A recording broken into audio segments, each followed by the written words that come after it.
Hoy día tengo el privilegio de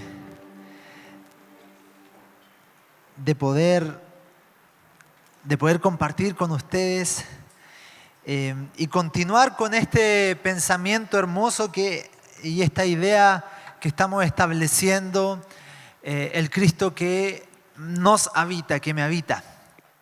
¿Y quién fue bendecido la semana pasada por el mensaje? ¿Sí? En los grupos de conexión también lo compartimos así.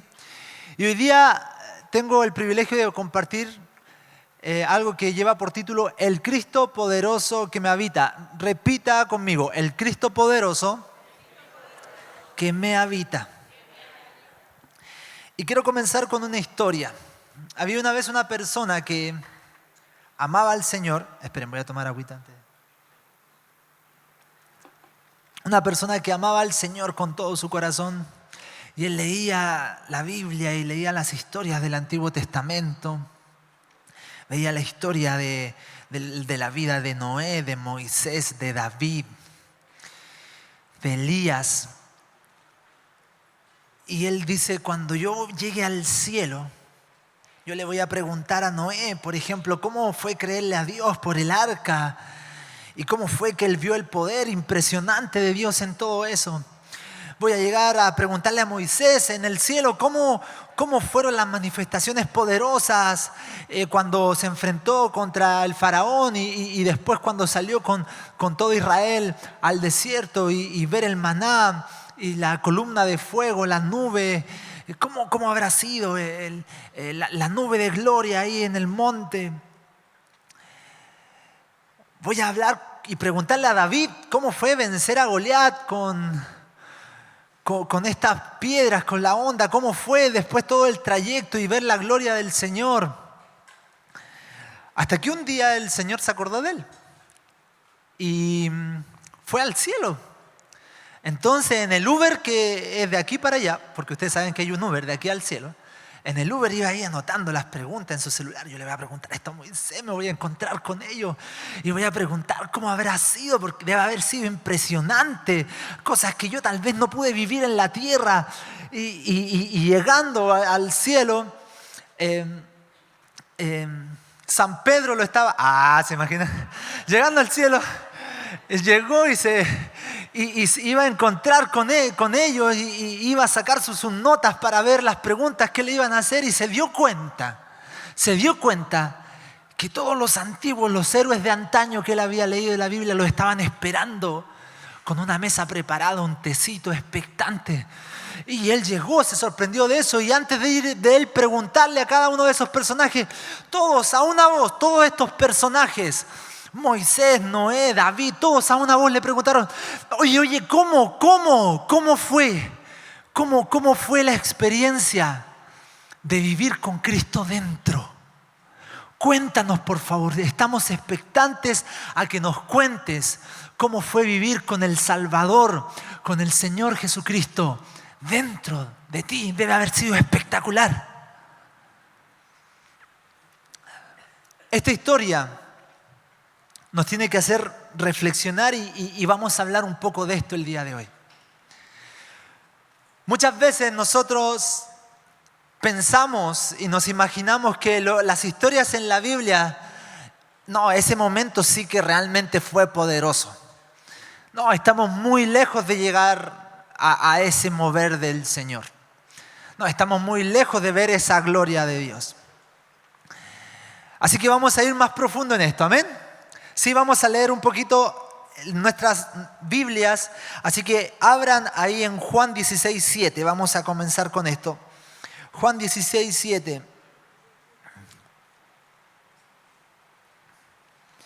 Este texto nos va a fortalecer esta pequeña historia que yo les conté. Dice así, pero yo os digo la verdad. Esto, el contexto es Jesús hablando a sus discípulos antes de ascender. Le dice, pero yo os digo la verdad, os conviene que yo me vaya, porque si no me fuera, el Consolador, el Espíritu Santo, no vendría a vosotros, mas si me fuere, os lo enviaré. Siempre reitero esto en nuestras predicaciones, en lo que yo comparto. eso debe haber sido chocante para los discípulos. A ver, Señor Jesús, ¿cómo tú estás diciendo que es conveniente, que nos conviene que tú te vayas? Si estamos viviendo de una forma espectacular aquí. No sé si usted se puso a pensar esto. ¿Por qué Jesús les dice, les conviene, es mucho mejor que yo me vaya? Porque en otras palabras les está diciendo, es más conveniente que yo esté en ustedes que al lado de ustedes. Es más conveniente que yo esté en ustedes que al lado de ustedes. Entonces, ya con esto es muy importante saber que el estar en Cristo y que Cristo esté en nosotros es algo glorioso, y si no comprendemos en plenitud esto, no estamos viviendo en plenitud, valga la redundancia, el Evangelio. Vamos a leer otro texto para seguir aprendiendo más.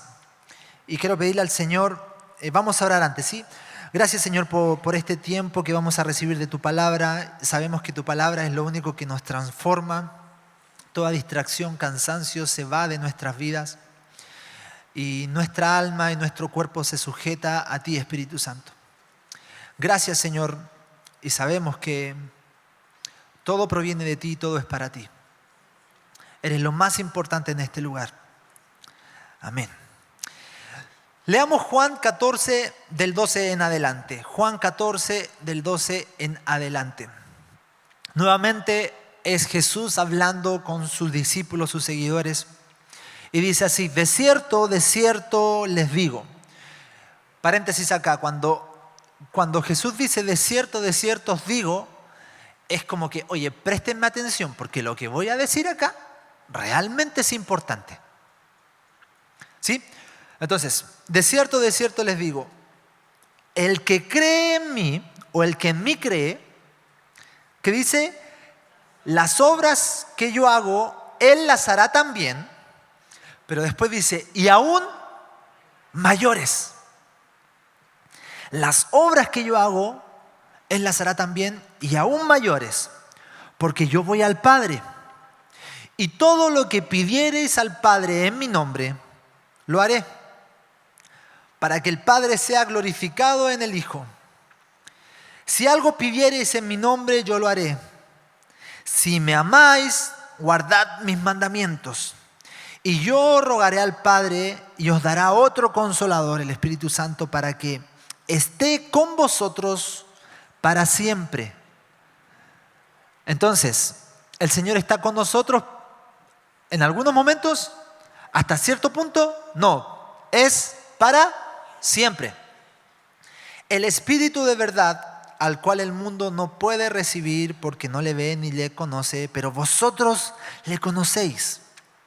Y acá reafirma lo que estamos compartiendo, lo que estoy compartiendo, porque mora con vosotros y estará en vosotros. No os dejaré huérfanos, vendré a vosotros.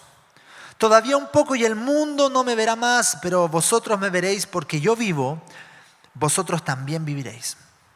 En aquel día vosotros conoceréis que yo estoy en mi Padre y vosotros en mí, y vuelve a reiterar y a repetir, y yo en ustedes, y yo en vosotros. El que tiene mis mandamientos y los guarda, ese es el que me ama, y el que me ama será amado por mi Padre y yo le amaré. Y lo último es muy importante, y me manifestaré a él.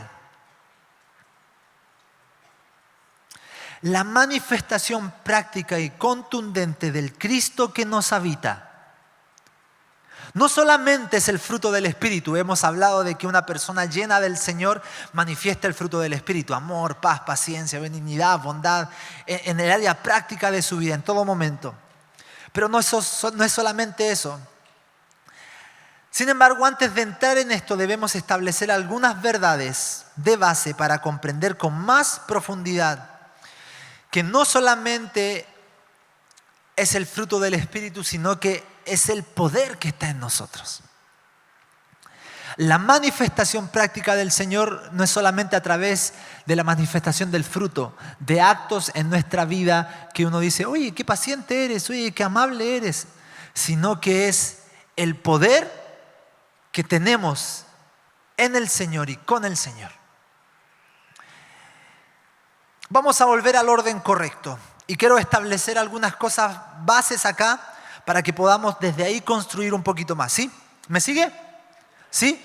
Si usted, porque yo acá veo todo, observo todo, ¿sí? Si yo, de verdad que en las próximas semanas vamos a tener una pistola de agua, pero de esas que tira fuerte.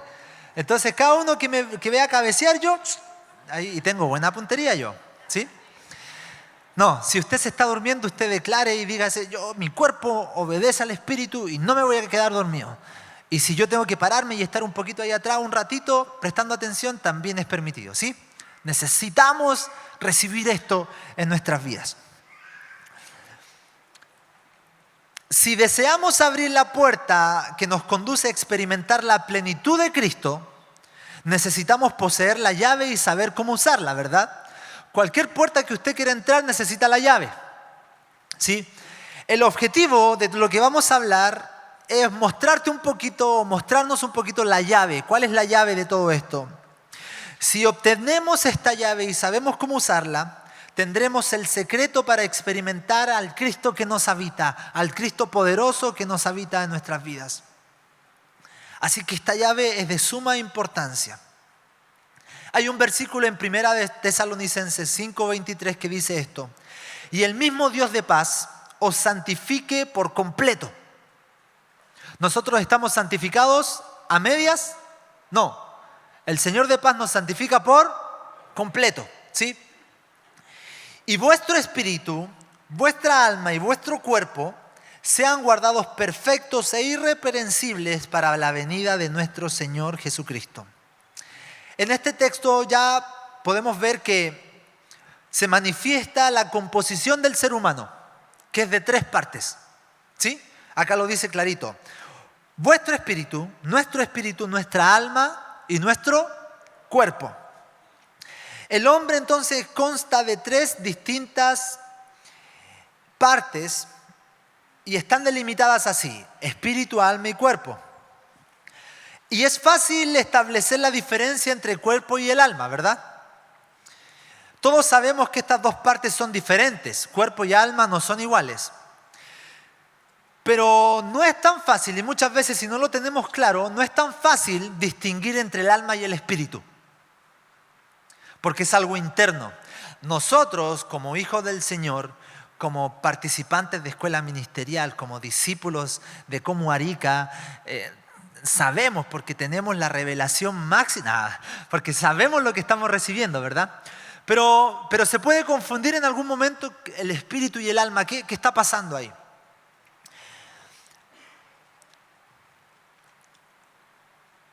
Lo que debemos comprender es que el cuerpo es todo lo físico que vemos, ¿verdad? En el alma están nuestros pensamientos, nuestras emociones y la voluntad, ¿sí? Pensamientos, eso se manifiesta con emociones y también está la voluntad ahí agregada para actuar a través de los pensamientos y las emociones. Y después está el espíritu, que el espíritu es algo perfecto, que cuando nacemos a Cristo, nuestro espíritu ya no se corrompe con el pecado, ¿sí? Y despierta y nace de nuevo, ¿sí? Ahora, también debemos entender que en nuestra realidad hay 3 ámbitos, esferas o mundos en los que vivimos. El mundo espiritual, el mundo psicológico y el mundo físico. Y cada parte de nuestro cuerpo, las 3 partes de nuestro cuerpo, interviene cada una en el mundo, en el ámbito, en la esfera que le corresponde. Nuestro cuerpo se desarrolla en el mundo físico. Nuestra alma en el mundo psicológico y nuestro espíritu en el mundo espiritual, ¿sí? Nuestras 3 partes intervienen en estas esferas, en estos ámbitos o en este mundo de manera directa y ordenada. Entonces, como les dije, alma en el mundo psicológico, cuerpo en el mundo físico y espíritu en el mundo espiritual. Cada elemento de nuestro ser obtiene contacto con el mundo que corresponde y con todo lo que compone ese mundo. ¿Por qué les estoy estableciendo todo esto? Porque si no tenemos la claridad con relación a esto, muchas veces no podemos responder esta pregunta. Y la pregunta es, ¿cómo entonces podemos tener contacto con Dios? ¿Cómo podemos relacionarnos y cómo podemos desarrollar esto del Cristo que nos habita? ¿Cuál de nuestras partes debemos usar plenamente para esto? Hay muchos versículos en la Biblia que nos establecen clara esta respuesta. En Corintios, Primera de Corintios 15, 45, Segunda de Corintios 3, 17, 14, 16, 4, 20. Todos estos versículos nos dicen algo claro, que Dios es espíritu. Entonces, ¿podemos acaso tener contacto directo con Dios usando solamente nuestro cuerpo físico? No. Eso no es el elemento o el rol correcto, la parte correcta. ¿Podemos entonces tener contacto con Dios usando nuestra alma? No, directamente no. Ese tampoco es el órgano apropiado. Únicamente por medio de nuestro espíritu podemos tener contacto con Dios, puesto que Dios es espíritu. En Juan 4:24 dice, Dios es espíritu y los que le adoran en espíritu y en realidad o en verdad es necesario que le adoren. Este es un versículo sumamente importante. El primer espíritu mencionado en este versículo aparece en mayúscula y se refiere al Espíritu Divino, al Espíritu Santo, a Dios mismo. Dios es espíritu, ¿sí? Pero después, si seguimos leyendo este versículo, el segundo espíritu que sale en este texto está escrito con minúscula, porque se refiere a nuestro espíritu humano. Dios es espíritu, pero nosotros debemos adorarlo en espíritu. Eso es en minúscula.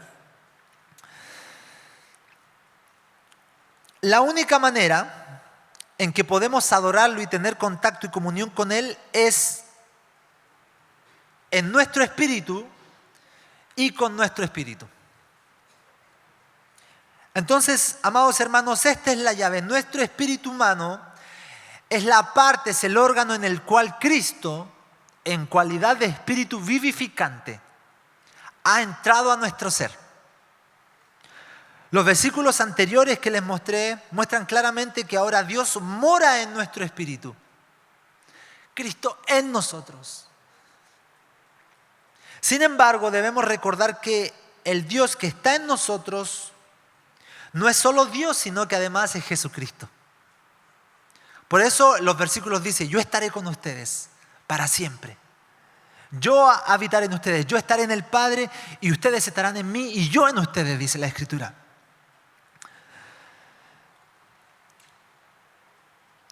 Todo lo que Cristo es y todo lo que Él realizó, logró y obtuvo está incluido en este espíritu vivificante. Y ahora este espíritu ha entrado a nuestro espíritu y se ha mezclado con Él. De modo que somos un solo espíritu con el Señor.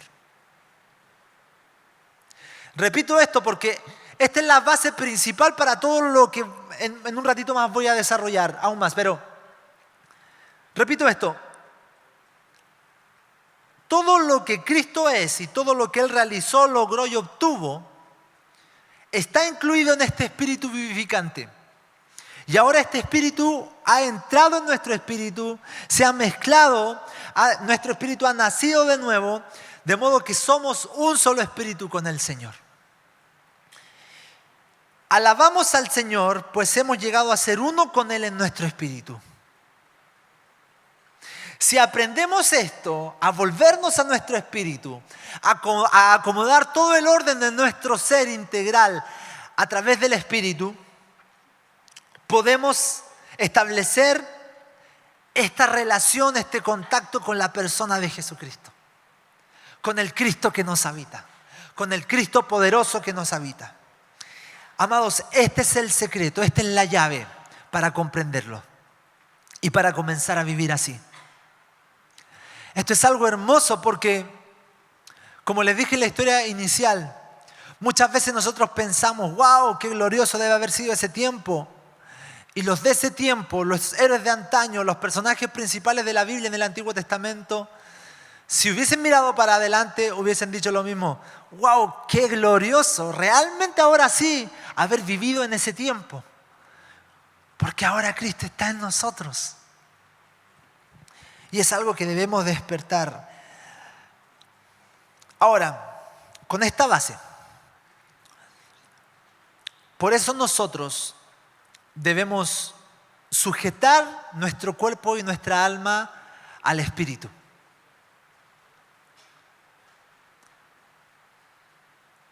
Si es que no lo sujetamos, vamos a vivir constantemente con un sube y baja de situaciones por causa que de repente va a liderar nuestra alma.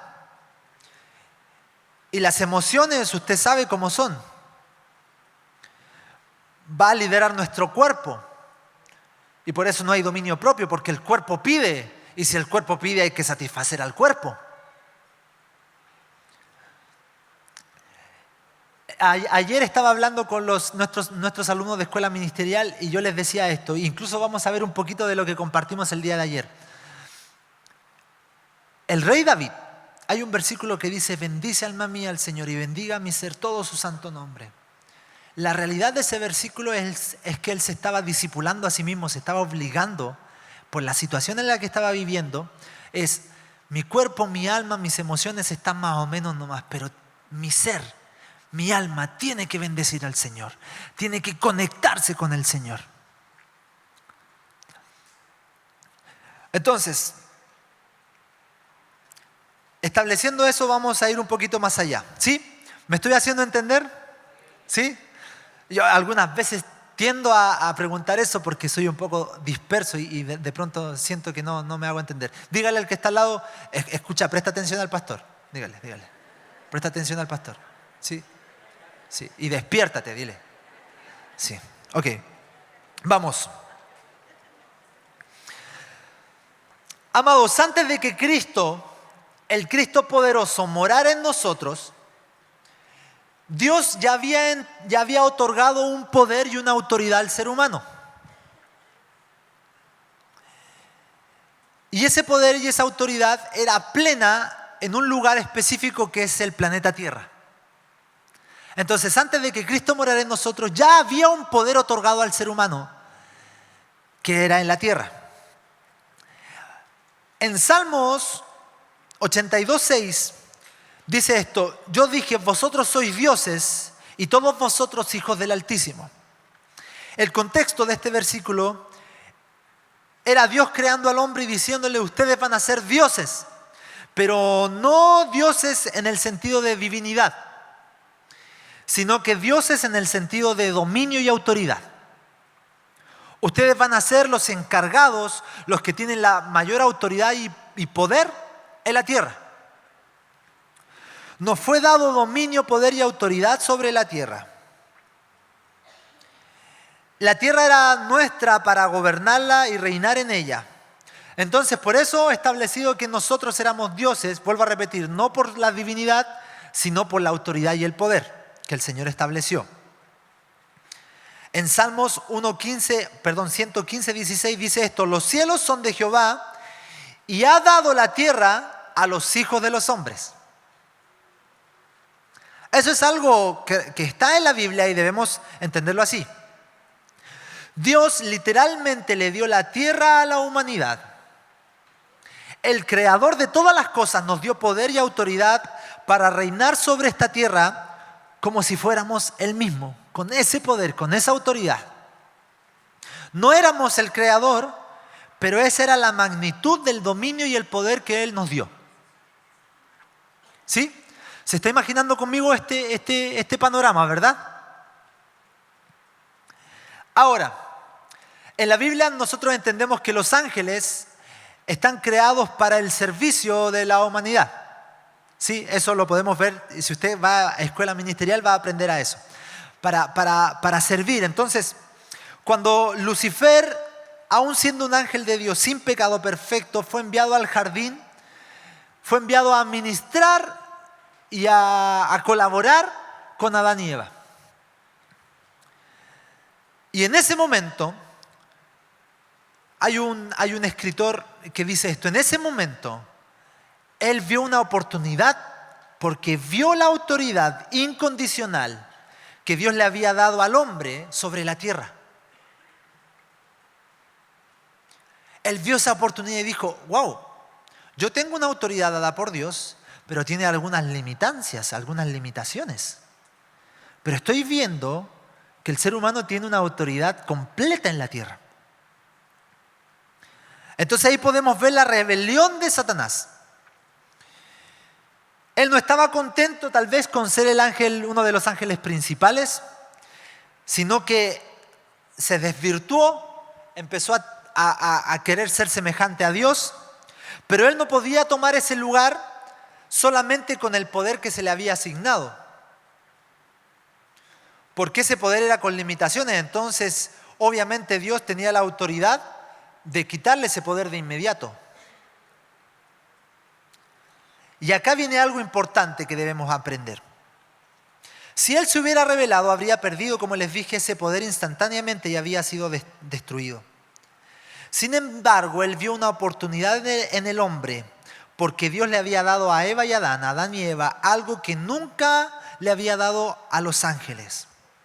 Una autoridad sobre la tierra sin condiciones, sin salvedades o requisitos. Una autoridad plena. Entonces, Lucifer vio que si pudiera hacer que Adán y Eva se sometieran a él y se rebelaran en contra de Dios, entonces él podría convertirse en el nuevo Dios de esta tierra.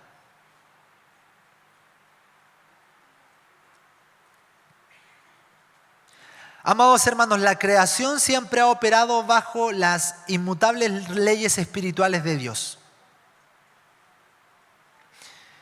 Una de las leyes es que Dios es fiel a su palabra. Y Él, cuando establece algo, hay un pastor que dice esto: cuando Dios establece algo, Dios se sujeta a lo que estableció.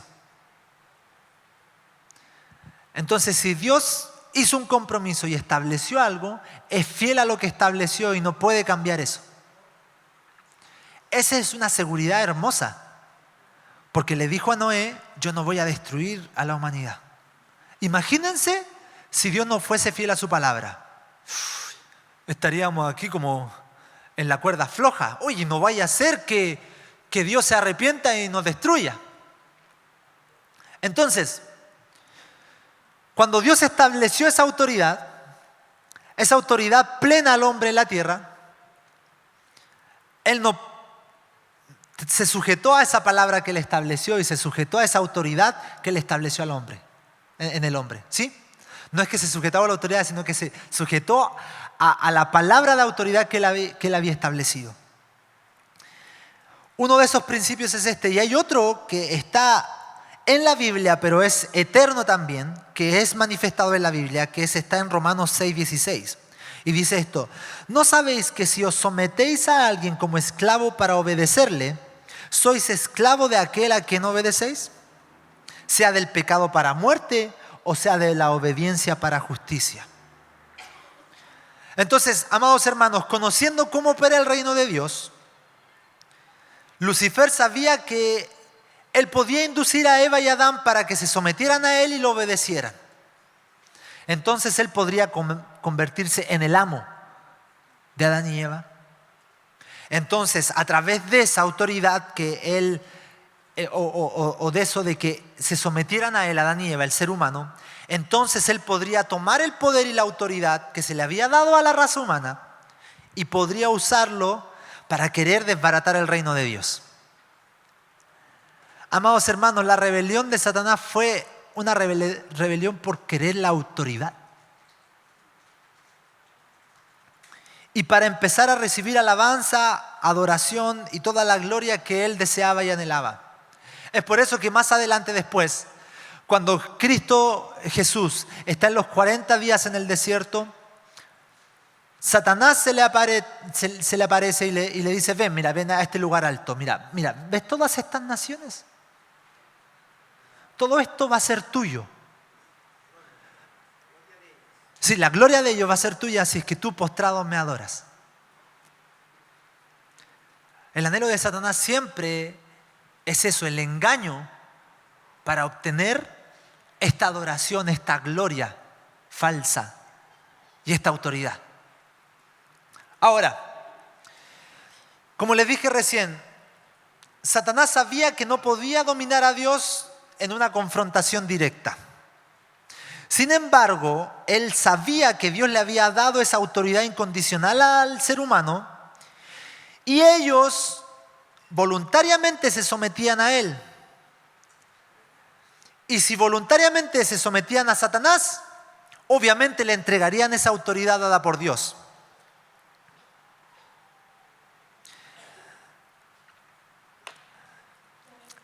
El Señor se sujetó a su palabra, entonces por eso no pudo bajar y destruir de inmediato todo y destruir a Adán y Eva, porque esa autoridad ya se la había establecido sin condiciones al ser humano.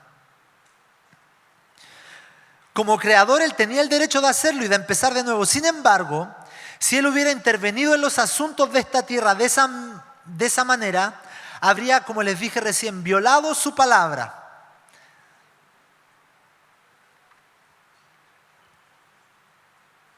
Dios le había dado la plena autoridad y poder para reinar en esta tierra a los seres humanos.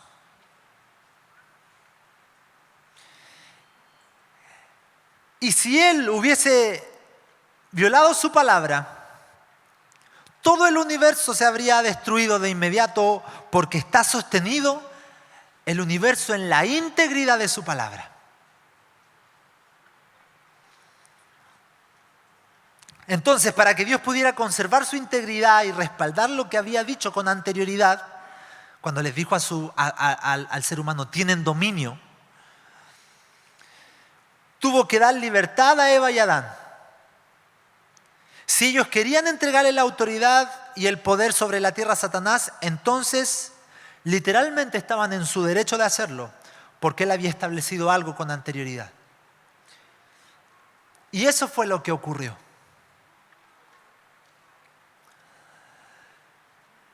Ahora viene algo que tenemos que establecer de lleno. Es que debemos, dile al que está al lado tuyo, debes ver al diablo tal cual como es. La pregunta es ¿cómo es? Se van a caer de espaldas, miren. Espérenme, van a ver eso. Nuestro destino era ser gobernantes de esta tierra, ¿amén? ¿Sí? Resultó que el diablo encontró una oportunidad, como les dije recién, le entregó el dominio a Satanás y ahora Satanás empezó a dominar con engaño, falsedad y opresión a este mundo. La mayoría de la gente piensa que Satanás está usando un poder y una autoridad superior para oprimir a la humanidad. Inconscientemente, incluso muchas personas piensan que, bueno, está Dios, Jesús, ahí, Satanás, como que un poquito más bajo nomás. Y después viene toda la creación y nosotros. Y consciente o inconscientemente actúa de esa manera. Ve al enemigo de una forma que no es correcta. Lo ven como si fuera alguien grande, poderoso y superior a cualquiera de nosotros. Esto se refleja en los programas de televisión, esto se refleja en las películas de terror, esto se refleja en enseñanzas de guerra espiritual erradas. Esto se representaba muchas veces en obras de teatro en iglesias. En la escuela ministerial les conté que habían obras de teatro, obviamente por nuestra tal vez inmadurez y ceguera en este aspecto, que era el round final, la pelea final de Jesús contra Satanás. Y los ponían ahí con guantes de box. Y estaba ahí. Y Jesús, Rocky Balboa, así, esa onda. Recibiendo combos, ensangrentado entero, peleando la batalla final y como que iba a punto de perder y de pronto cerraba los ojos y a través de las últimas fuerzas que tenía tiraba un gancho y ¡pum! Le pegaba un derechazo al enemigo y el enemigo caía. Y Jesús casi moribundo se levantaba las manos y le daban la victoria a Jesús. Jesús, Jesús. Y si usted lee la Escritura, para nada fue así. O sea, el diablo, amados hermanos, no tenía oportunidad alguna. Acá no se trata de la pelea, para los más antiguos de mi edad, de Goku y Vegeta. No. No se trata de eso. No era eso. Para los más antiguos de He-Man y Munra. No se trata de así.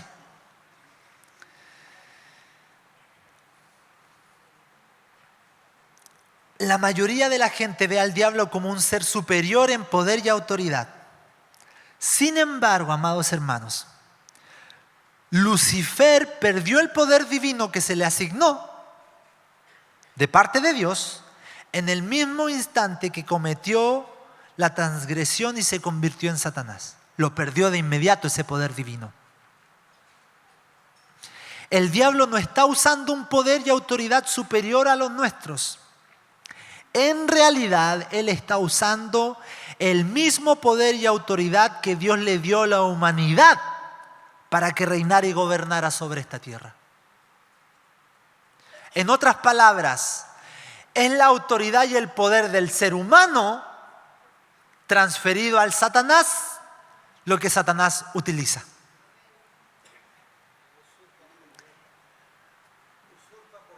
Él usurpa por engaño. Tal cual, Pastor Guillermo. El atributo máximo de Satanás es ser engañador. Es ser mentiroso. Y tiene una boca gigante.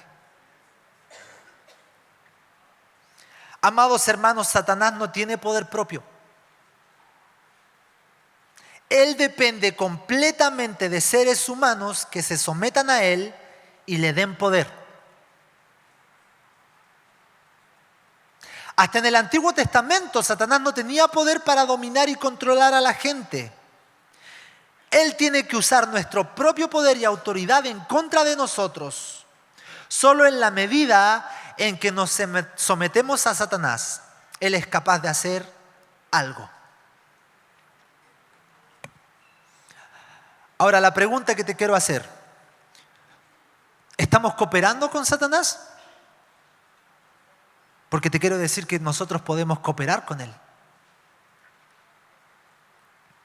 Como les dije recién, muchos de nosotros, muchos cristianos incluso ven a Satanás como un ser angelical con poderes sobrenaturales y autoridad como la de Dios.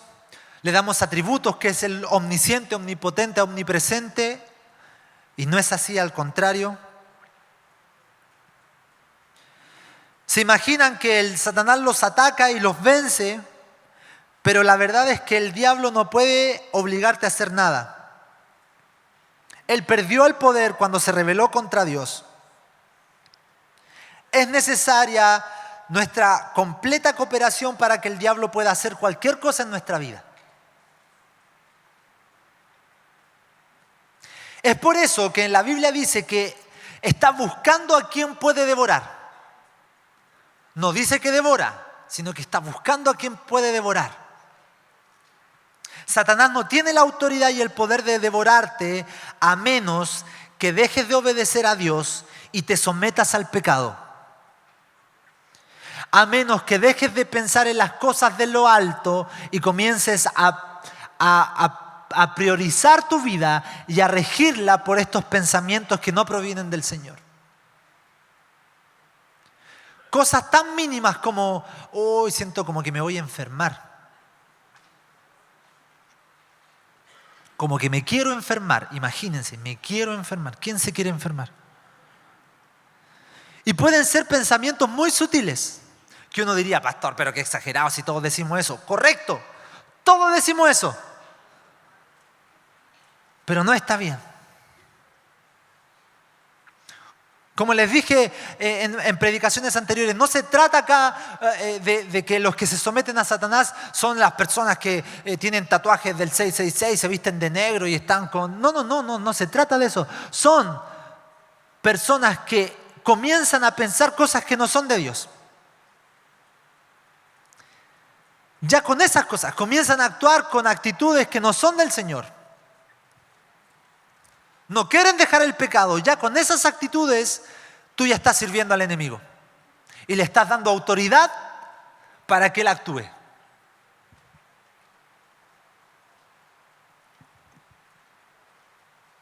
Satanás no puede simplemente venir y destruirte sin tu cooperación. Pero cuando tú pecas, cuando nosotros pecamos, le estamos dando ese poder al enemigo. Ahora, pastor, si usted me pregunta, pastor, entonces ¿significa que Satanás no es un elemento a considerar? No, al contrario, sí debemos considerarlo. Porque hay millones de personas sobre la faz de la tierra que hoy están sometidas al enemigo. Con pensamientos, actitudes, toda su vida está sometida a él. Están viviendo inmoralidad sexual, mentiras, engaños, dolor, miedo, odio, idolatría y más. Cada vez que nos sometemos a algo negativo, le damos el poder al diablo. Así que sí, Satanás es un elemento que tenemos que tratar. Pero en relación a nuestra vida privada, Satanás no puede hacer nada sin mi consentimiento, sin nuestro consentimiento y sin nuestra cooperación. Mueva al que está al lado, escucha, hombre, dígale, escucha, mujer, lo que te está hablando el pastor. Es importantísimo.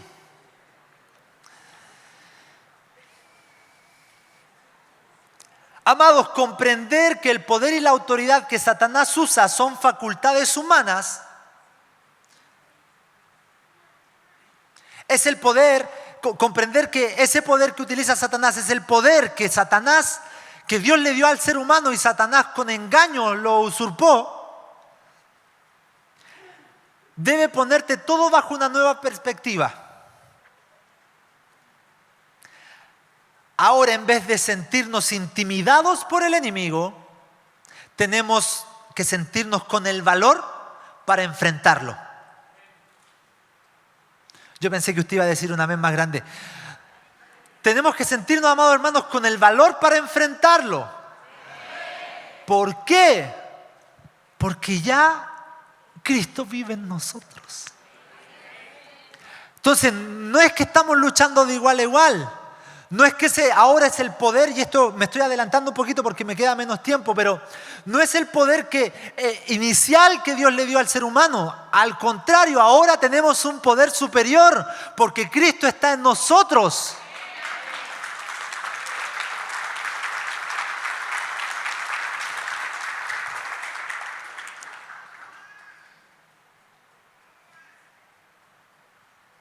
Amados hermanos, si empezamos a actuar de manera negativa y decimos cosas y declaramos cosas equivocadas con nuestras palabras y toleramos en nuestra vida emociones negativas, Satanás va a sacar ventaja de eso.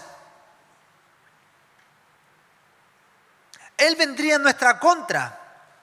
Entonces no debemos ser ignorantes de sus maquinaciones, pero no debemos tenerle miedo. Nuestra respuesta ante Satanás no debe ser pasiva, sino que debe ser activa y decidir a resistirlo con todo, sujetar nuestra alma, nuestras emociones, nuestro cuerpo al Espíritu, a la verdad del Señor y enfrentar al enemigo y decir, eso realmente tú no tienes poder, porque mayor es el que está en mí que está en el mundo. Amén.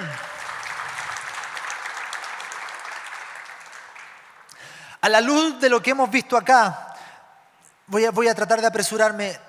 Podemos comprender este versículo con mayor claridad. Efesios 6, 10 y 11.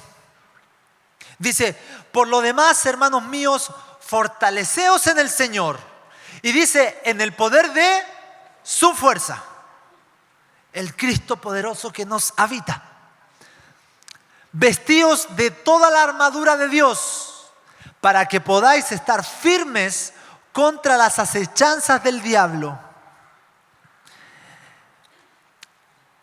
La palabra acechanza quiere decir el procedimiento engañoso para atraer a una persona a una situación que la va a dañar. Acechanza es un procedimiento con engaño para atraer a una persona a una situación que lo va a dañar. El único poder que Satanás tiene es el engaño. Él no nos puede obligar a hacer nada, Él no puede obligarte a pecar. Entonces cuando la gente dice, no, pastor, es que el diablo metió la cola. No quiero cometer esto, pero hay algo que me supera. No, es que el diablo, hermano, es muy poderoso. Es porque estamos permitiéndole que el diablo sea poderoso. Con esos pensamientos y esas expresiones. Satanás no tiene el poder ni la autoridad para obligarte a hacer nada. Él es un mentiroso, es un engañador. Y todo lo que hace es un engaño. Amados hermanos, cuando no conocemos la verdad sobre quiénes somos en Cristo y quién es el Cristo que nos habita y el poder que nos ha dado y el poder que tenemos, entonces realmente somos los que le estamos dando a Satanás el poder y la autoridad para gobernar y dominarnos. Pero nosotros podemos quebrantar eso. Debemos comprender que Cristo que habita en mí y su poder está en mí y se manifiesta a través de mí.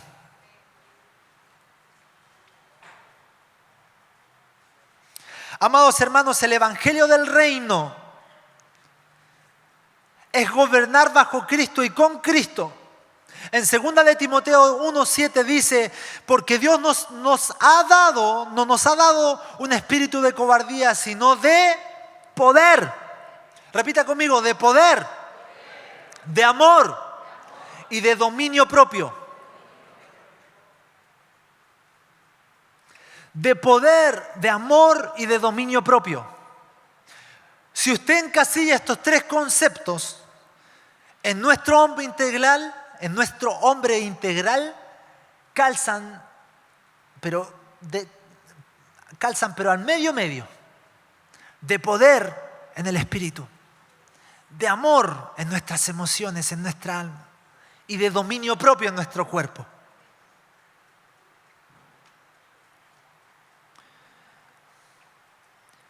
En Mateo dice, arrepiéntanse porque el reino de los cielos se ha acercado.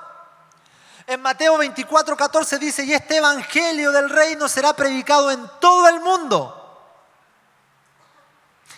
El reino de Dios no es un concepto teológico, es la manifestación del gobierno de Dios en la tierra a través de su iglesia, a través de los hombres y mujeres que se alinean al Espíritu del Señor, que entienden el Cristo poderoso que los habita y que manifiestan ese poder para transformar la realidad.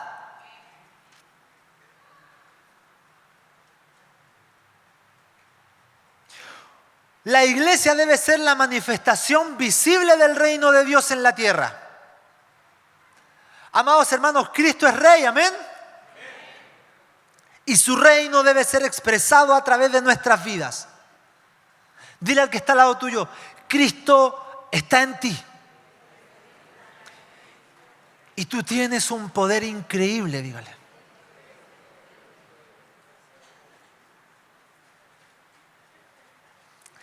Amados hermanos, como iglesia, la iglesia debe ser un lugar donde la gloria de Dios se manifiesta. Donde hay personas que entienden el Cristo y tienen esta relación directa con el Cristo poderoso que los habita. Es un lugar donde la gloria de Dios se manifiesta y donde se extiende el reino de Dios. La iglesia no es un lugar de reunión, sino que un centro de manifestación del gobierno y el poder de Dios. Nuestro llamado es ser centrados y comprender que estamos en Cristo y Él en nosotros, Nuestro llamado es proclamar con nuestras vidas y con nuestras palabras que Cristo está en nosotros y es la esperanza de gloria.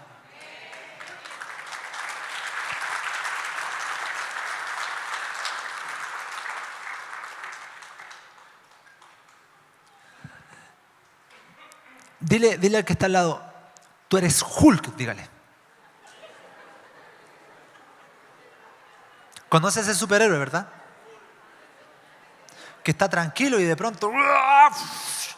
No sé, ¿sí? No le diga a su esposa eso, marido. No le va a ir mal.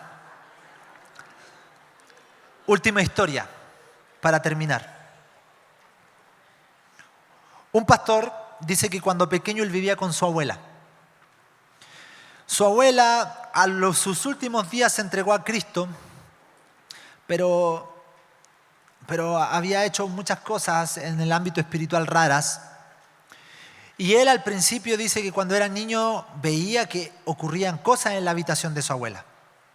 Él tenía visiones, pero vívidas, digamos, de que habían cosas feas, cosas negras por ahí, etc. Su abuela fallece y la pieza, él se sentía rara. Dice que cuando chico él, cuando partió su abuelita, él se fue y se cambió a la pieza de su abuelita, porque se dormía con su hermano. Y dice que a los 3 días se devolvió a la pieza de su hermano porque había algo ahí. Su hermano dijo, esta es la mía, y se fue a la pieza de la abuelita y le pasó lo mismo. Él empezó a madurar en el Señor y se dio cuenta que el mundo espiritual era real y que algo estaba ocurriendo y que la abuela, por todas sus situaciones, había dejado algo en la casa y principalmente en la pieza. Entonces esa pieza se mantenía cerrada. Él abrió su casa para una reunión de estudio bíblico, un discipulado, y nadie quería acercarse a esa pieza porque los que entraban ahí para hacer algo les pasaban cosas. Él dice que incluso tenía un sobrinito que cuando entraban a la pieza el sobrinito se ponía a llorar desesperado, lo sacaban de la pieza y se calmaba. Entonces realmente algo espiritual estaba pasando en esa pieza. Él empezó a estudiar las Escrituras y empezó a darse cuenta del poder del Cristo poderoso que habita en uno y dijo, esta cuestión no tiene que ser así. Así que se armó de valor porque obviamente está ahí lo espiritual, pero igual el ser humano y las emociones tenía nervios, entonces se cerró en la pieza y medio temblando por fuera, pero envalentonado por dentro, empezó a orar para echar todos los demonios y las cosas feas que estaban en la habitación. En ese intervalo le dice al Señor, gracias Señor, porque no puedo ver espiritualmente. Gracias Señor, porque si yo viera lo espiritual, vería gárgolas gigantes tratando de comerme con sus garras grandes, con sus dientes grandes, monos feos. Muchas gracias, porque no estoy viendo lo espiritual. En ese mismo instante el Señor le habló y le dijo, si tú vieras con tus ojos espirituales, tú podrías ver que esos bichos feos son pequeños diablitos, pero que hacen mucho ruido. Pequeños demonios, cositas insignificantes, pero que hacen mucho ruido. Eso, con ese ejemplo, comenzó una transformación en su vida. Amados, no nos dejemos engañar. El Cristo poderoso que nos habita, las características de ese Cristo, nos da el rol de ser los seres más poderosos. Porque tenemos al más poderoso en nosotros.